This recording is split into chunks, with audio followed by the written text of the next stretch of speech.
कोविड-19 के मामलों में तेजी से बढ़ोतरी देखी जा रही है, जिसे लेकर सरकारों ने चिंता जताई है। नागरिकों को सतर्क रहने की सलाह भी दी जा रही है। इसी बीच में राष्ट्रीय राजधानी दिल्ली में सरकार ने एडवाइजरी जारी कर सभी अस्पतालों को सतर्क रहने और कोविड से निपटने की पूरी तैयारी रखने के निर्देश दिए हैं। ये पहली बार है जब दिल्ली में लगभग 3 साल के बाद कोविड-19 के मामले सामने आए हैं। अब ये जान लेते हैं कि किन राज्यों में जो है ये मामले सामने आए हैं। गुजरात, हरियाणा और केरल समेत कई राज्यों में कोविड-19 के मामले सामने आए हैं। गुरुवार को गुजरात में कोरोना वायरस के 15 नए मामले सामने आए, जबकि हरियाणा के गुरुग्राम और फरीदाबाद से कोविड-19 के 3 नए मामले सामने। बुधवार को केरल की स्वास्थ्य मंत्री वीना जॉर्ज ने कहा था कि राज्य में मई में कोविड-19 के 182 मामले सामने आए हैं। इसके अलावा 21 मई को कर्नाटक के स्वास्थ्य मंत्री दिनेश गुंडू राव ने ये पुष्टि की थी कि राज्य में कोविड-19 के 16 सक्रिय मामले हैं। स्वास्थ्य विभाग के अधिकारियों ने शुक्रवार को बताया कि बेंगलुरु में 9 महीने के एक बच्चे में कोविड-19 की पुष्टि हुई थी। अब ये जान लेते हैं कि कौन सा वेरिएंट है जो इसके लिए जिम्मेदार है। इस नई लहर के लिए ओमिक्रॉन का JN.1 वेरिएंट और इसके सब वेरिएंट LF7 और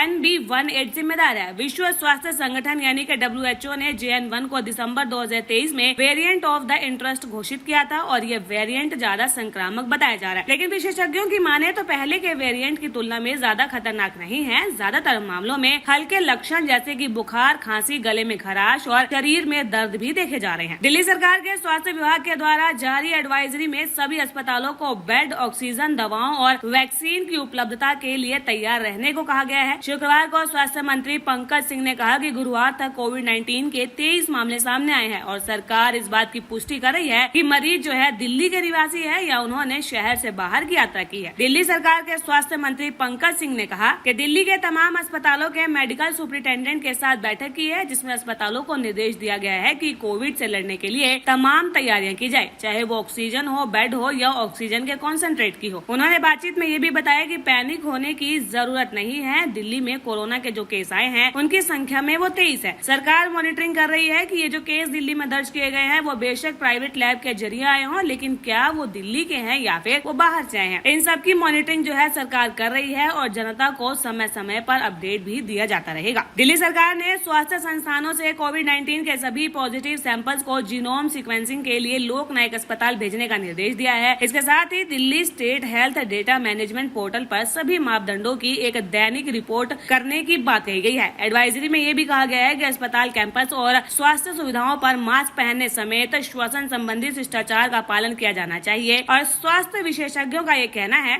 कि जिन लोगों की इम्यूनिटी कमजोर है, जैसे कि बुजुर्ग, बच्चे या फिर जिन्हें डायबिटीज है, कैंसर जैसी बीमारियां हैं, उन्हें बूस्टर डोज लेने की सलाह दी जा रही है। हांगकांग और सिंगापुर में भी लोगों को बूस्टर डोज लेने के लिए कहा जा रहा है, खासतौर पर अगर उसकी आखिरी डोज या संक्रमण को 6 महीने से ज्यादा हो गए हैं। भारत में भी अगर आप इन देशों की यात्रा करने वाले हैं जहाँ पर मामला बढ़ रहे हैं तो बूस्टर डोज लेना एक अच्छा विकल्प हो सकता है। WHO के मुताबिक XBB.1.5 मोनोवेंटलेंट booster vaccine JN.1 variant के खिलाफ 19% से 49% तक सुरक्षा दे सकती है। लेकिन अगर आपने पहले से वैक्सीन ली है, स्वस्थ है, तो फिर आपको घबराने की जरूरत तो बिल्कुल भी नहीं है। स्वास्थ्य विशेषज्ञों का कहना है कि लहर पहले जितनी खतरनाक नहीं है। ज्यादातर लोग हल्के लक्षणों के साथ ठीक हो रहे हैं। भारत में भी हालात कंट्रोल में है, लेकिन सावधानी बरतना जरूरी है। अगर आप स्वस्थ हैं, पहले से वैक्सीन ले चुके हैं तो ज्यादा चिंता करने की जरूरत नहीं है, लेकिन कमजोर इम्यूनिटी वाले लोग बूस्टर डोज पर विचार करें और सावधानी बरतें। कोविड-19 अभी पूरी तरीके से खत्म नहीं हुआ है, लेकिन सही कदमों से हम इसे काबू में रख सकते हैं। इसलिए सुरक्षित रहें और सतर्क रहें।